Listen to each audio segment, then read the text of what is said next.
ब्रह्मांड की गहराइयों में एक कहानी छिपी है, जीवन और मृत्यु के शाश्वत नृत्य की। हमारी कहानी उस क्षण से शुरू होती है जब समय भी आकार ले रहा था। अंधेरे और ज्वाला के बीच हमारी पृथ्वी ने जन्म लिया, एक हिंसक उबलता हुआ गोला जो अभी भी अपनी पहचान बना रहा था। पिघला हुआ लावा, ब्रह्मांडीय धूल और भयंकर तूफान इसकी सतह को चीर रहे थे। ये वो गर्भ था जहाँ जीवन को पनपना था।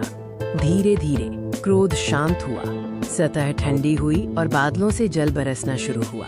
महासागरों का निर्माण हुआ, जीवन की पहली शरण स्थली। इस आदिम सूप में एक चमत्कार हुआ।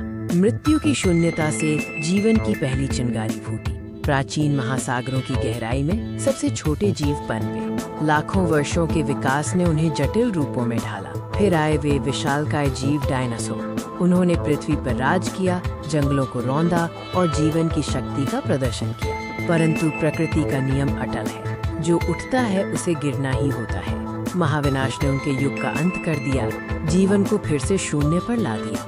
राख और नए आरंभ के बीच एक नई चेतना जगी, मानव जाति, जो न केवल जीते थे बल्कि अपने अंत को भी समझते थे। आग की खोज ने उन्हें शक्ति दी और इसी आग के चारों ओर उन्होंने जीवन के अर्थ और मृत्यु के रहस्य पर विचार किया। उन्होंने अपने प्रियजनों को विदा करने के लिए रस्में बनाई। मृत्यु भय का नहीं बल्कि स्मरण और सम्मान का विषय बन गई। समय के साथ सभ्यताएं बढ़ी, लेकिन मृत्यु का सवाल हमेशा बना रहा। बड़े निर्माण और गहरे विश्वास नश्वरता को चुनौती देने का प्रयास थे। मिस्र के पिरामिडों की भव्यता हो या गंगा किनारे की पवित्र अग्नि, हर सभ्यता ने मृत्यु को पार करने का अपना तरीका खोजा। लेकिन प्लेग और युद्धों ने बार बार याद दिलाया कि जीवन कितना क्षणभंगुर है। लाखों जीवन बस एक पल में मिट गए। इतिहास के पन्नों से निकलकर हम उस यात्रा पर आते हैं जो हर इंसान जीता है, भावना, प्रेम और अनिवार्य विदाई की यात्रा। जन्म, एक नया आरंभ, एक छोटा सा चमत्कार जो प्रेम और आशा की कहानी लिखता है। फिर आता है बुढ़ापा और हानि, गिरते हुए पत्ते और बहती नदी की तरह। जीवन के चरण भी धीरे धीरे अतीत में विलीन हो जाते हैं।